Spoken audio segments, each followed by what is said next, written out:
videos y que no sean de 2 horas 50 minutos. Ok.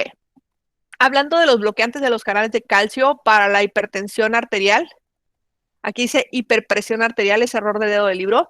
Vamos a tener algunos fármacos que son selectivos, que van a actuar a nivel de los vasos sanguíneos, como es el nifedipino, el amlodipino, y otros que no son selectivos, como viene siendo el diltazem, el verapamilo.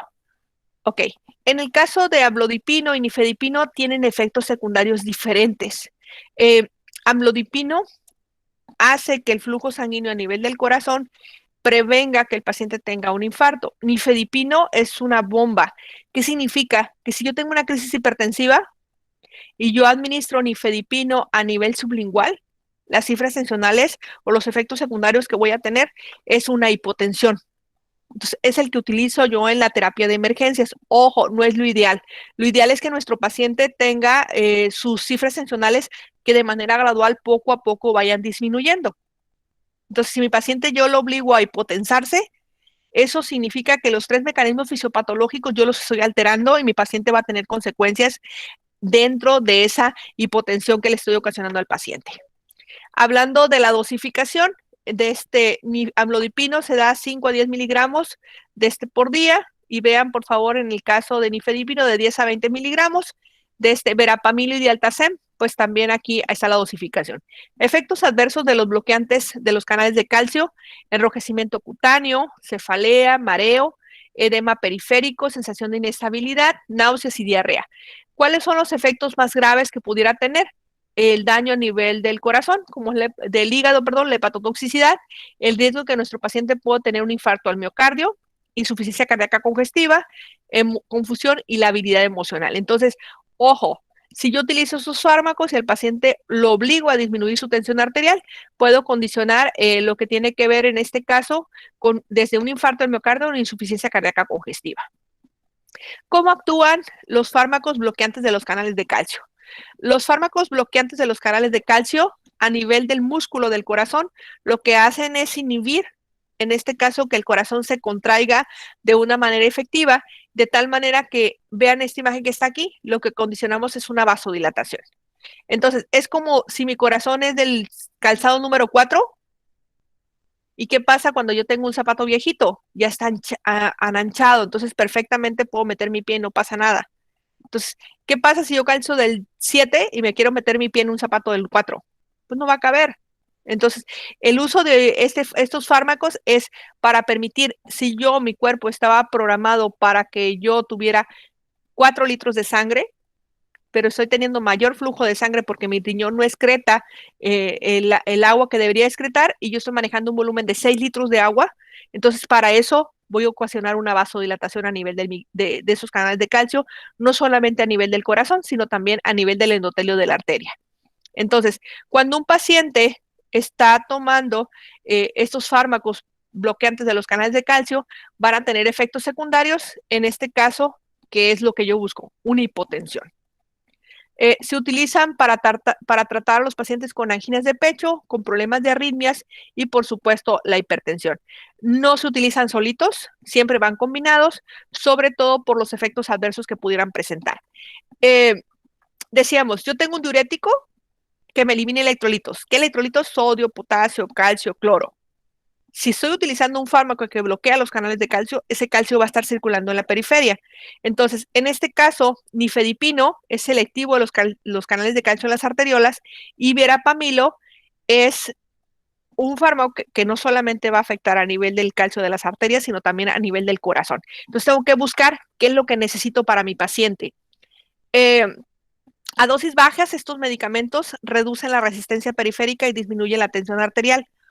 Ojo, hay algunos medicamentos o algunos alimentos que, así como decíamos ahorita en el caso del ginkgo biloba, van a potenciar los efectos, en este caso, de los bloqueadores de los canales de calcio, sobre todo en los pacientes adultos mayores. ¿Han oído hablar del pomelo? ¿O saben qué es el pomelo? Los del curso ya saben. ¿Esto qué es? Cáscara naranja por fuera y por dentro, este color que es rosita. Yo soy daltónica. ¿Qué es esto? ¿Es una rebanada de qué? Toronja. De toronja. El jugo de la toronja en los pacientes con el uso de bloqueadores de los canales de calcio van a hacer que estos se potencien y el paciente va a tener una sobredosificación o una intoxicación por esos fármacos. Entonces está prohibido, si yo utilizo fármacos antihipertensivos del tipo de bloqueadores de los canales de calcio, que consuma el jugo de la toronja o consuma la toronja. ¿Sale? Entonces, esto tenemos que decirle al paciente, si tú tomas jugo de toronja porque tienes que bajar de peso, por lo menos tiene que pasar de 2 a 3 horas de haberte tomado el jugo para que inicie su terapeuta. Y si tomas el medicamento, también tienes que esperarte cierta cantidad de tiempo para nosotros evitar que nuestro paciente tenga efectos adversos. Es categorías en el embarazo, entonces no se le da a la mujer embarazada, sobre todo porque los efectos que va a tener hablando de lo que es taquicardia, hipotensión, van a ser mucho más visibles en estos pacientes. Entonces, si yo tengo un paciente que tiene cifras tensionales muy altas y tiene la frecuencia cardíaca muy alta, estos estos bloqueadores de los canales de calcio serían los fármacos de elección, repito, combinados con otros fármacos. Si el paciente tiene, en este caso, unas cifras tensionales elevadas y tiene problemas de insuficiencia cardíaca congestiva, hay que ver si es debido a que yo traté de normalizar a mi paciente. Entonces, ¿qué pasa cuando un paciente tiene cifras tensionales de 120/80? O qué pasa, perdón, ¿qué pasa si tengo un paciente que tiene cifras tensionales de 200/140 cuando inicio tratamiento? El paciente se empieza a sentir mal. Dice, yo antes de que empezara mi tratamiento de la hipertensión, no sentía nada. Pero resulta que ahora que empecé el tratamiento para tener la presión normal, me mareo, siento que mi corazón se me va a salir, lo siento acelerado, me siento muy mal y el paciente suspende el tratamiento. Es porque yo trato de normalizarlo de una manera muy abrupta. El paciente para ser hipertenso no fue hipertenso de hoy a mañana. Son cambios en el transcurso de su corazón y el endotelio para que poco a poco vayan subiendo las cifras tensionales. Entonces, tengo que ir bajando de poquito a poquito para que nuestro paciente no se sienta mal.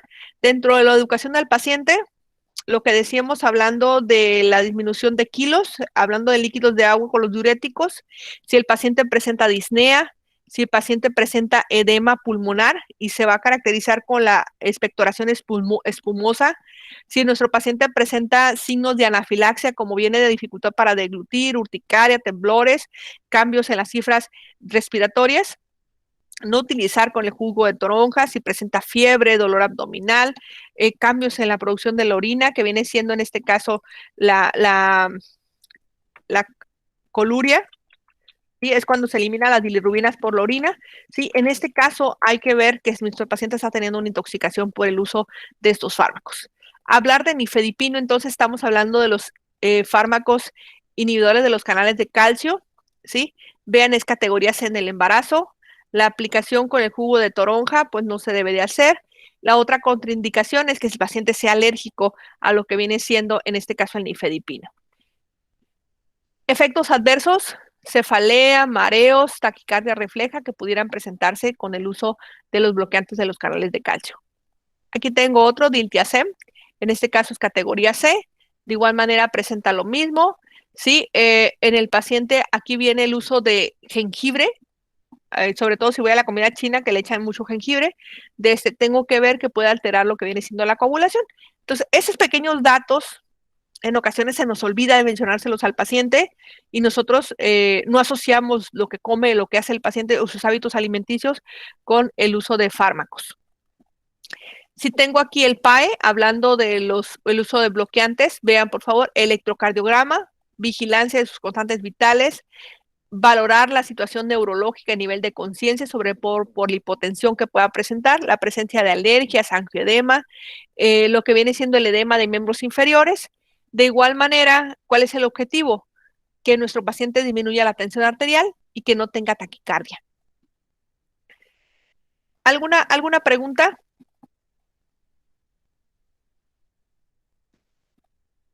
¿No? Ok. Eso sería principalmente los canales de calcio, ¿sí? Repito, esto es de manera muy general, la información que yo elaboré para el curso, me estoy tomando la oportunidad de compartírselas a ustedes, sobre todo porque quiero que se enamoren de ese libro de farmacología clínica, de un enfoque fisiopatológico, porque les va a cambiar la vida próximo semestre cuando tengamos que ver hipertensión ahora sí en la materia de fisio. ¿Alguien levantó la manita? Sí, yo, maestra. Entonces, los fármacos que se pueden utilizar en el embarazo para la mujer para la hipertensión serían antagonistas alfa y los de clasificación B. Así es. Okay. Entonces, ahorita vamos viendo generalidades y poco a poquito vamos a ir nosotros haciendo el traje a la medida. Repito, si al final del embarazo la mujer tiene preeclampsia, convulsiones en terapia intensiva y es expensa de su tensión arterial, vamos a tener la oportunidad de mezclar algunos fármacos que normalmente no lo haríamos si no estuviera en riesgo la vida de la paciente. Aquí es riesgo-beneficio. Ok, vamos a continuar en este caso. Permítame un segundo.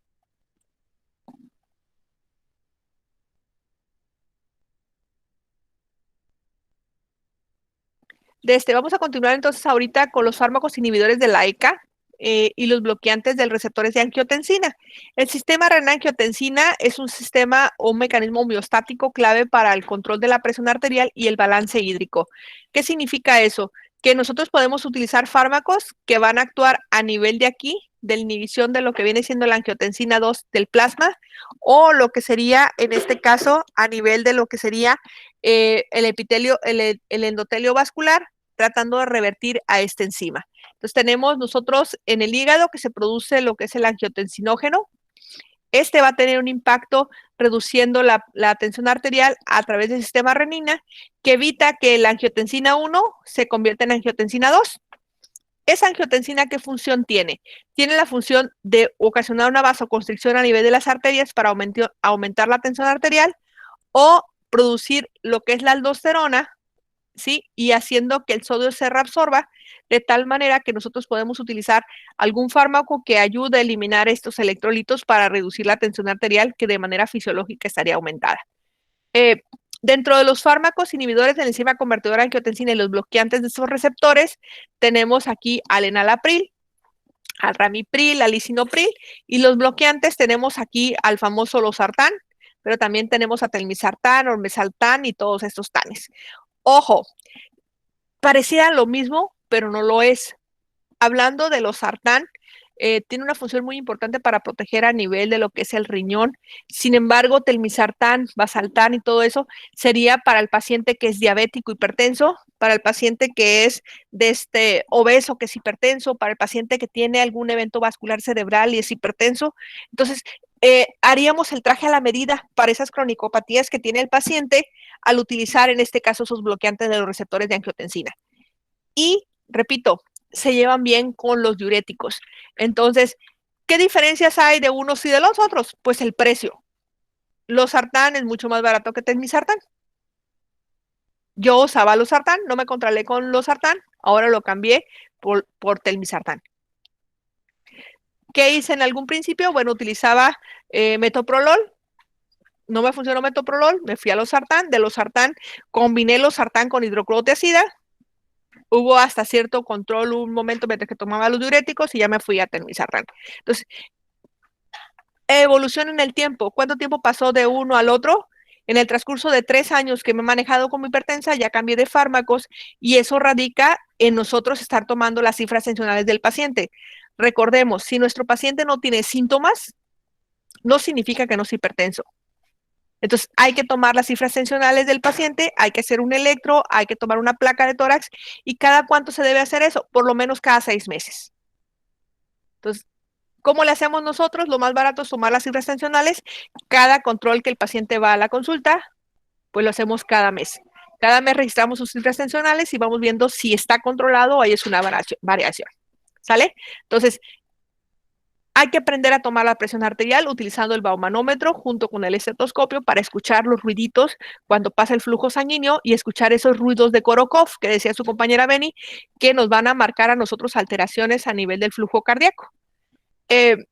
Efectos adversos de todos estos fármacos. La presencia de angioedema.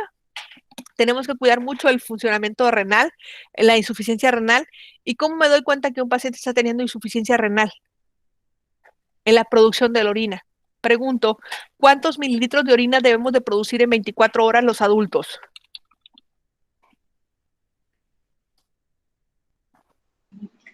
Alrededor de 700 mililitros a 1 litro práctico. ¿Ok? ¿Alguien da más? ¿Alguien da menos? Creo que 1700, maestra, mililitros. Perfecto. El rango de producción de orina es de 1000 mililitros a 1700 mililitros. Si yo tengo menos de 1000 mililitros, ¿sí? Eso sería disminución de la cantidad de orina. Pero para decir que es patológico o hablar del fenómeno de oliguria, que me está diciendo mi riñón está fallando, algo no está bien. Si tengo menos de una producción de 300 mililitros, mi paciente tiene oliguria. Y eso ya es malito para mi riñón. Entonces, tarea para ustedes. Cómprense un galón del que ustedes quieran y recolecten la orina de 24 horas. Tomen el agua normal y cuantifiquen la orina que producen en 24 horas. Si están produciendo de 1 litro en adelante hasta 1700 mililitros, están tomando el agua adecuada. Pero si producen una orina menor de 1 litro en 24 horas, beban más agua, porque si no, estaríamos dañando el glomérulo. Entonces, al paciente le podemos hacer ese ejercicio. Júnteme la orina de 24 horas y manden un mensajito y díganme cuántos mililitros produjo de orina. Quizá va a ser un poco cavernícola el hacer esa práctica porque no es cómodo estar recolectando la orina, pero estamos haciendo que nuestro paciente se comprometa y se dé cuenta si le falta beber agua o no. Ojo, agua, no coca, ni café, ni refrescos. ¿Ok? Entonces, si yo produzco, es que mi orina está muy fuerte, está muy amarillenta, huele muy fuerte, que no sé qué, pero no tengo comezón, no tengo ardor, ningún síntoma urinario, pero pues mi orina está muy fuerte, hay que checar. A lo mejor me fui una carnita asada y come mucha carne y estoy eliminando las proteínas a través de la orina del exceso de carne. Ojo, eso tampoco es normal. Mi orina, porque coma mucha carne, no tiene por qué estar de color de la carne. Si tengo una orina color Coca-Cola, significa que mi pigmentación de mis heces no va a ser la adecuada porque las bilirrubinas las elimino por la orina y por la orina no deben de salir. Entonces, orina en 24 horas, como decía su compañera, 1700 mililitros. Si hablo de rangos, más de 1 litro en adelante. ¿Qué pasa si produzco 3 litros de orina? Tengo un exceso de la producción de orina y tampoco eso es normal. Entonces, yo debo de eliminar el exceso de agua de mi cuerpo, no solamente por la orina, sino a través de la transpiración, a través de la saliva, a través de otros mecanismos. Ok, entonces, nuestro paciente va a tener, al utilizar esos fármacos, la presencia de hipotensión ortostática y lo que les hablaba de insuficiencia renal. Hablando del tratamiento, cuando nosotros empezamos a utilizar inhibidores de la enzima convertidora de angiotensina y bloqueantes, debemos de saber que la renina es una enzima que se secreta por las células especializadas. Esta es la que les decía que tiene esta función de convertir el angiotensinógeno en angiotensina 1 y aquí el angiotensina 1, a través de la enzima convertidora de angiotensina, lo transformamos en angiotensina 2. Eso es lo que dice esta lectura. La angiotensina tiene la función de producir o estimular la producción de aldosterona a nivel de la corteza suprarrenal y vamos a tener un fenómeno diferente para recorrer o disminuir la tensión arterial.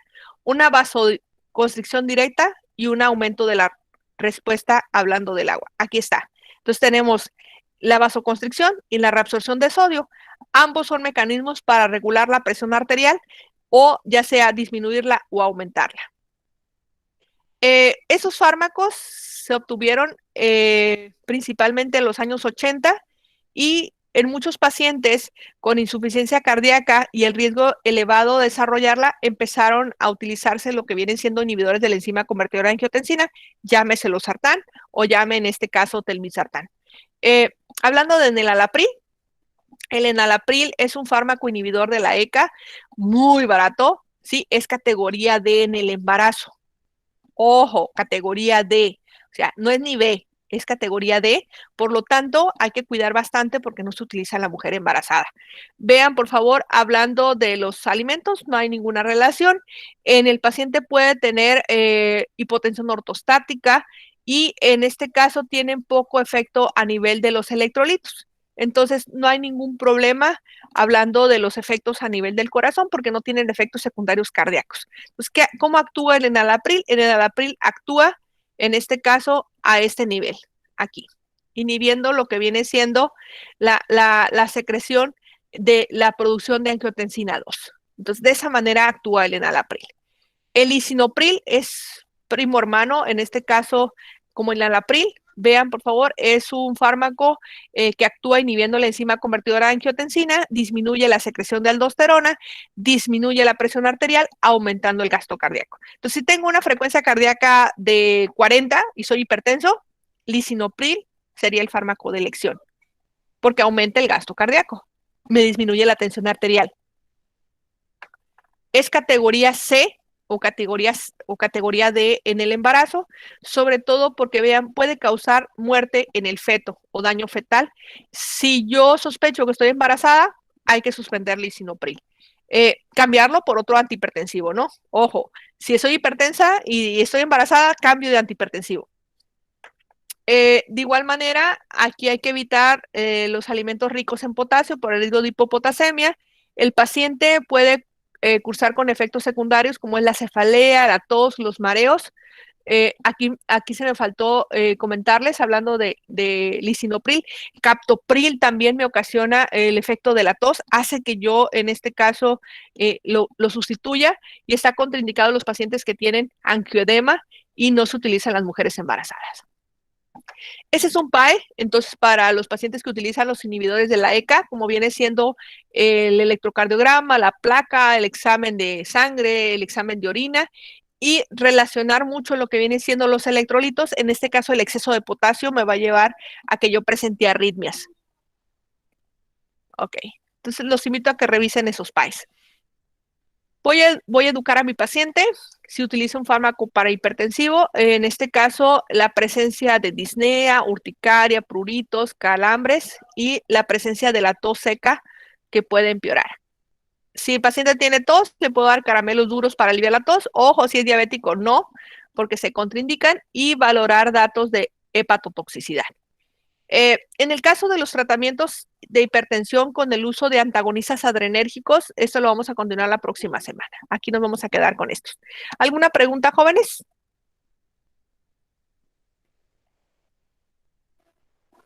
Mande, Beni.